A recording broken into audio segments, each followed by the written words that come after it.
bajo alrededor de 19.000 personas, de un total que evidentemente sobrepasa mucho más de habitantes, sí que están con derecho a voto.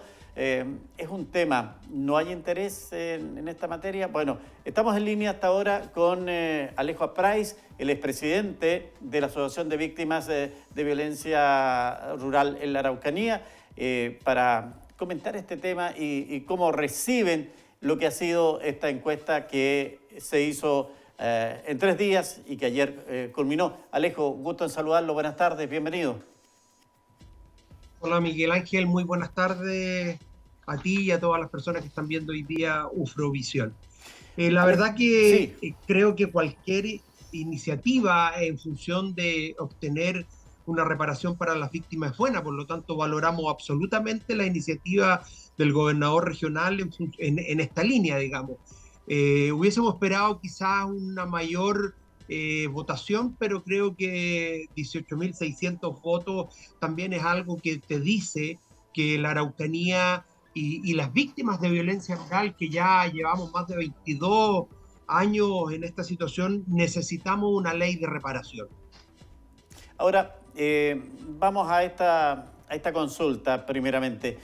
Eh, ¿Cómo reciben ustedes esta baja cantidad, aunque el gobernador lo ha destacado, pero claramente respecto a otras consultas es mucho más bajo el público que ha participado? Lo que pasa, Miguel Ángel, que hemos normalizado tanto el tema de la violencia en la Araucanía que hoy día queman casas, queman camiones, y a nadie le interesa, incluso aquí mismo en las regiones. Yo creo que este resultado o el nivel de votación que tuvimos, porque ya la violencia está tan normalizada que a nadie le interesa, hasta que no le toque a ellos.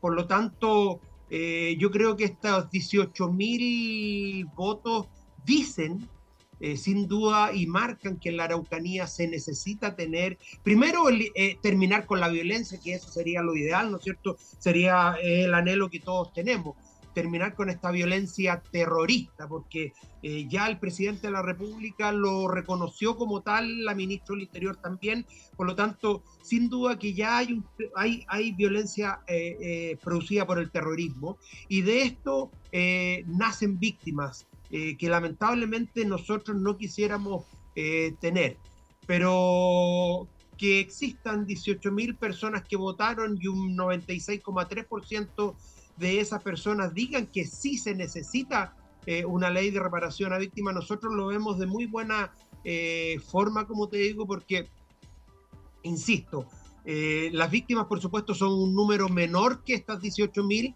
pero sí existe personas que ya lo consideran y lo estiman y creen que el día de mañana pueden ser víctimas de un acto de este tipo, por lo tanto apoyaron esta iniciativa, por lo tanto lo vemos de muy buena forma.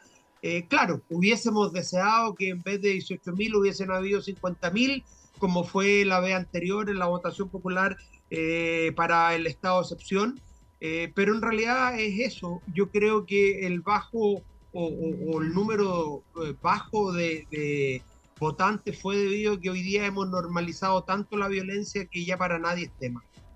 Alejo, cuando hablamos de una ley de reparación, ¿qué es lo que esperan las víctimas? ¿Que se les pague lo que han perdido? ¿Que se repare la pérdida sufrida? Que es difícil cuando hay por medio, por ejemplo, personas fallecidas. Entonces, ¿cómo ustedes piensan que debe estructurarse esta ley de reparación?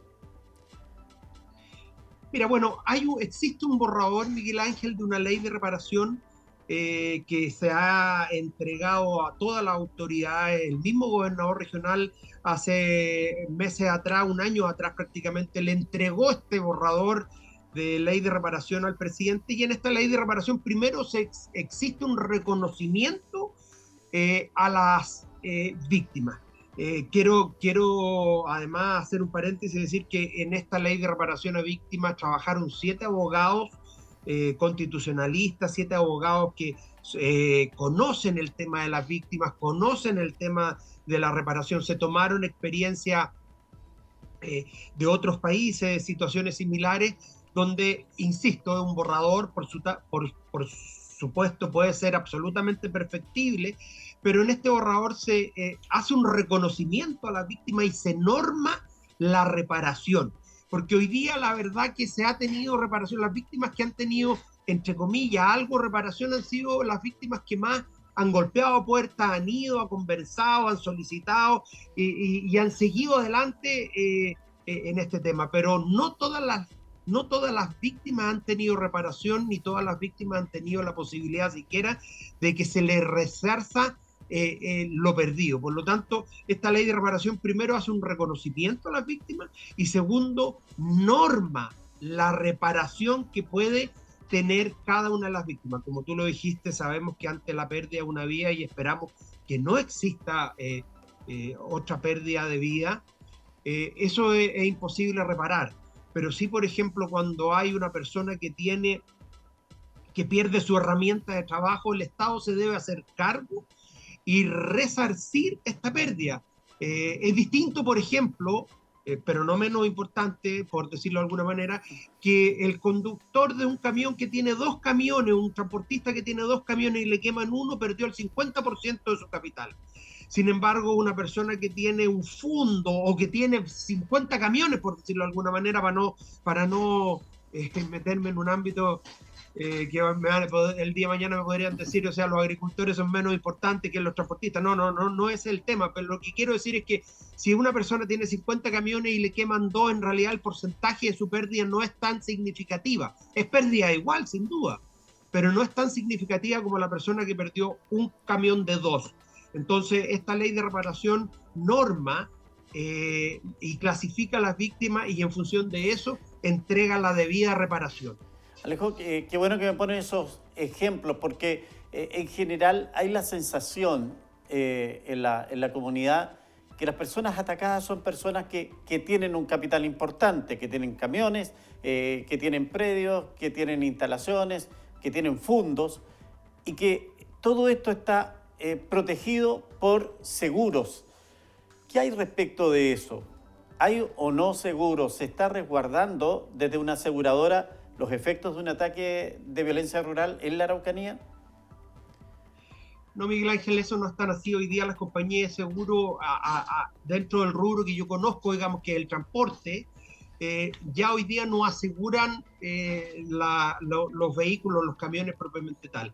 Si bien es cierto, se tramitó a través del Banco Estado un seguro para que cubra estos actos terroristas, pero la verdad que para un transportista de 6, 7, de 10 camiones es prácticamente inviable poder cancelar la prima que le exigen. Es muy cara, es muy cara, no está al alcance de cualquier persona. Y de hecho hay muchos transportistas grandes también que tampoco lo hacen porque son unas primas extremadamente caras.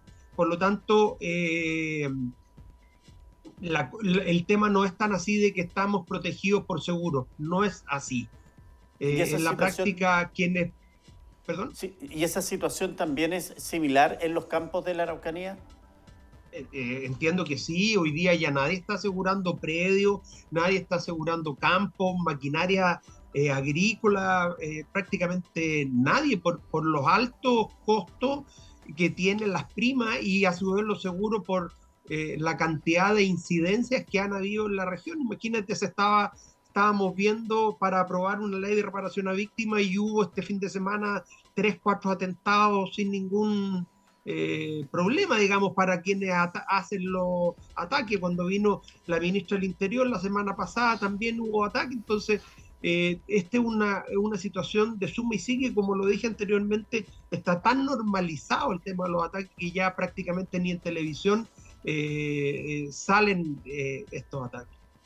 Claro. Ahora, y esto en pleno estado de excepción, donde se supone que hay presencia militar, reforzando el trabajo que hace Carabineros. Es difícil entender esto, Alejo. Yo creo, Miguel Ángel, que aquí lo que existe es voluntad de todas las partes y principalmente voluntad política para poder definitivamente terminar con esta ola de atentados. Y lamentablemente yo me pongo en el lugar de las policías, me pongo en el lugar de los militares, y de verdad que debe ser muy complicado el poder cubrir una zona tan amplia, en primer lugar, porque es una zona muy amplia, no solamente en la carretera panamericana, hay caminos secundarios, hay caminos terciarios que tienen que cubrir donde existen de verdad ataques, por lo tanto debe ser muy complicado. Además que, si bien es cierto, se dice que existe el respaldo, pero sin duda que la persona que vaya a tener, ni Dios lo quiera, un enfrentamiento, va a estar sometido primero a la opinión pública de que se actuó bien o actuó mal, etcétera, etcétera, y segundo, va a ser sometido a un sumario probablemente, y hemos tenido la experiencia que los sumarios nunca dan a favor de las personas quienes han ocupado su arma en legítimo uso, me refiero a las policías y al ejército. Claro, en esa línea, yo me recuerdo que hace años las víctimas de la violencia y los agricultores y camioneros en general decían: necesitamos a los militares, que salgan los militares. Salieron los militares, pero la situación a lo mejor ha disminuido, puede ser. Cuando se dice también por parte de la autoridad de gobierno que han bajado la cantidad de ataques, pero la fuerza, la violencia con que se están generando ha aumentado, y eso basta ver imágenes. Eso es uno. Y segundo, ¿cómo entonces enfrentamos esto? Esta comisión de paz para el entendimiento, ¿le da esperanzas a ustedes? Sí, yo creo que esta comisión da esperanza, al menos en poder saber o delimitar cuántas es la cantidad de tierra y quiénes son a quién le corresponde esa tierra. Pero esa es por parte del trabajo que puede hacer la comisión. Ahora tenemos que ver quién de parte del mundo o de la etnia mapuche va definitivamente a asumir que esas sí efectivamente son las tierras que corresponden y que se deben entregar. Pero esto es solo el primer trabajo, porque además sabemos que el terrorismo que está existiendo en la Araucanía básicamente no es por la lucha de tierra. Hoy día el terrorismo está asociado al tema del narcotráfico, al tema de ilícitos, que aunque se le entregue la cantidad justa de tierras que exige el pueblo mapuche, el terrorismo va a seguir existiendo debido a que se produce o es un muy buen trabajo para recibir recursos sin ningún... me refiero a recursos ilícitos debido al narcotráfico, a eso es. Por lo tanto, yo creo que el tema de tierra, sin duda, la Comisión para la Paz debe hacer un buen trabajo, y yo estoy esperanzado y estamos esperanzados de que esto sí se realice para poder de una vez por todas terminar y zanjar el tema de tierra. Para así aislar sí, de una vez por todas todo lo que tiene que ver con el terrorismo y el narcoterrorismo. Claramente usted está haciendo una diferenciación entre la demanda indígena y hechos de delito y narcotráfico que no tienen nada que ver. Sin embargo, si es así, si es que tenemos esto, tenemos esta presencia del narcotráfico, no vemos tampoco por ahí este accionar que en Santiago sí, en poblaciones se hace, con decomisos, ingresos a casas, a lugares donde se detienen bandas. ¿Qué ocurre respecto del punto de vista policial para atender estos delitos que no tienen nada que ver con la demanda mapuche, Alejo? Bueno, sí, es importante decir que aquí hay una demanda del pueblo mapuche, ¿no es cierto?, que la podemos entender e incluso hasta apoyar en algunos aspectos. Y estamos claros que existe el narcotráfico y el terrorismo.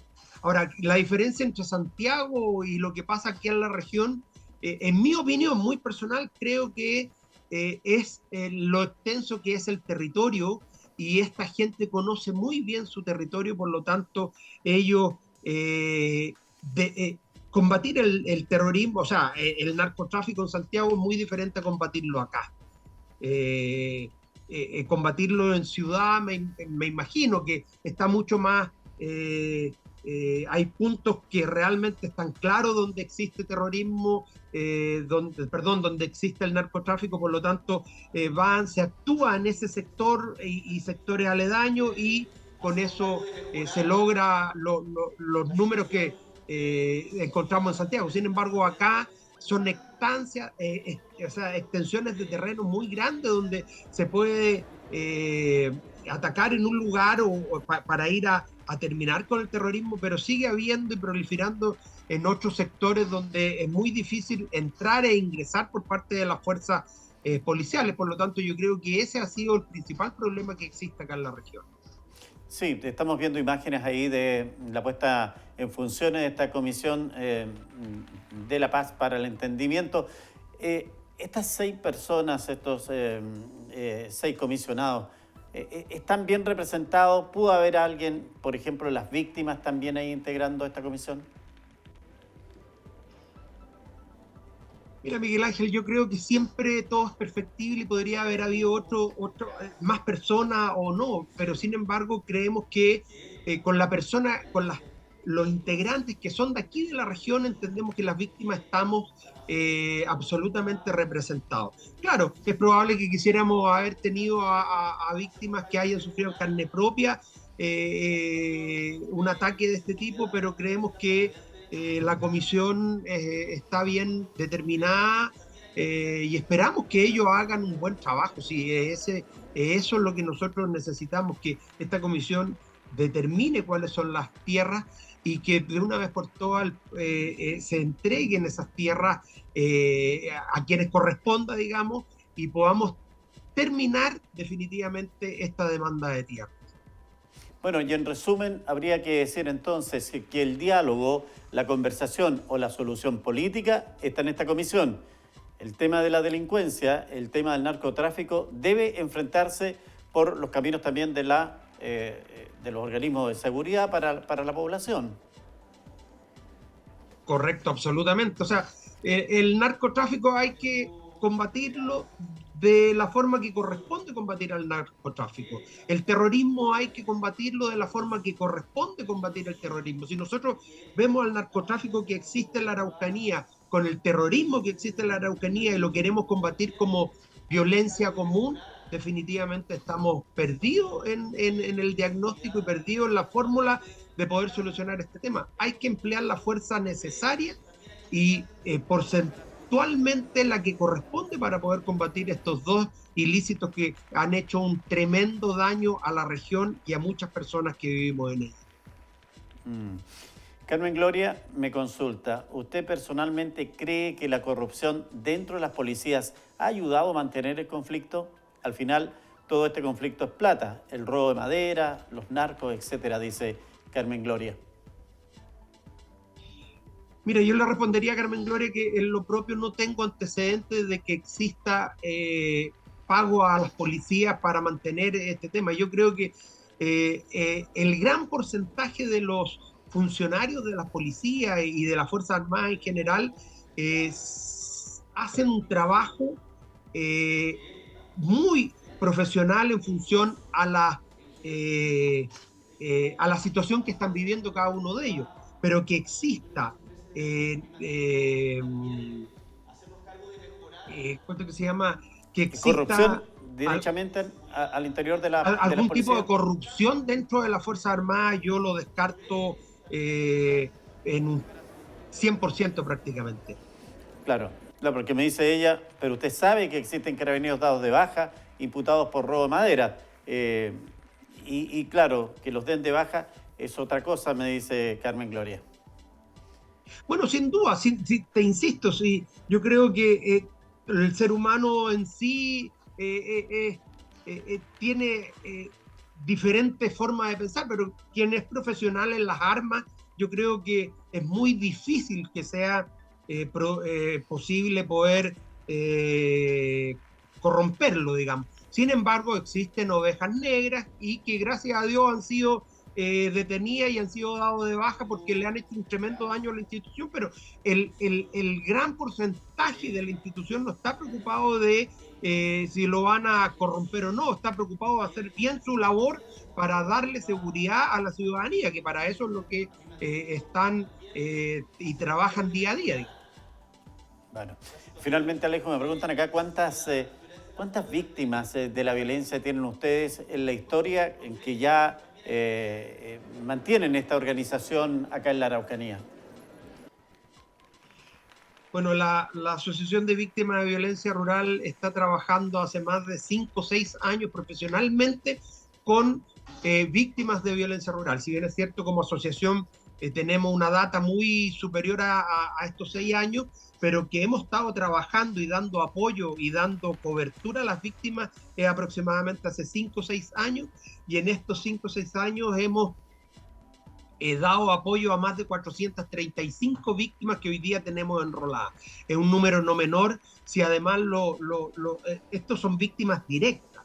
Si además lo consideramos que una familia tiene un número de 3 a 4 personas, se multiplica obviamente estas 432 víctimas por ese número. Por lo tanto, un número muy grande de víctimas que existen en la Araucanía y que hoy día, sin lugar a dudas, se necesita tener una ley de reparación para de alguna vez por todas terminar en parte con este flagelo de la violencia en la Araucanía.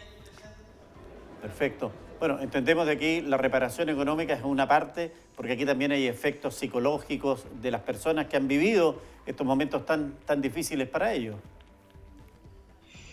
Sí, claro, sin duda hay muchas víctimas que ni siquiera piden o exigen la reparación económica, que es importante. A ellos lo que más les interesa es poder psicológicamente poder estar en condiciones, en las mismas condiciones que estuvieron o que estaban antes del atentado que sufrieron.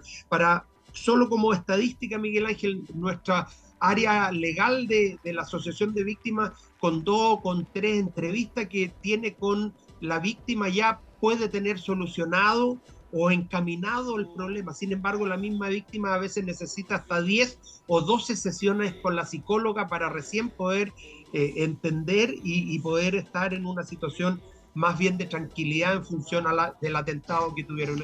Por lo tanto, el área psicológica es un área sumamente importante y no muchos le dan la importancia que necesitan.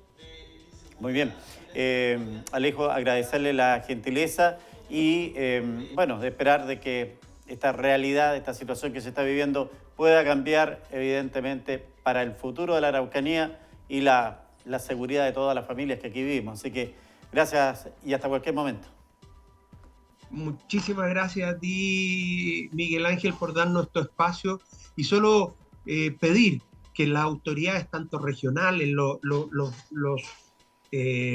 diputados y senadores entiendan que en la Araucanía y las víctimas necesitamos una ley de reparación. Lo que el gobernador hizo en esta oportunidad es solamente dar un paso más para que las autoridades nacionales y regionales entiendan que en la Araucanía, producto de una falta del Estado de Derecho, existen víctimas y es el Estado quien se tiene que hacer cargo de estas víctimas de alguna forma. Y una de estas formas, sin duda, es contar con una ley de reparación que le brinde a las víctimas una tranquilidad en función de poder seguir desempeñándose en las actividades que realizaban antes de ser víctimas. Así que se agradece sin duda, Miguel Ángel, el espacio que nos has dado y estamos siempre a disposición.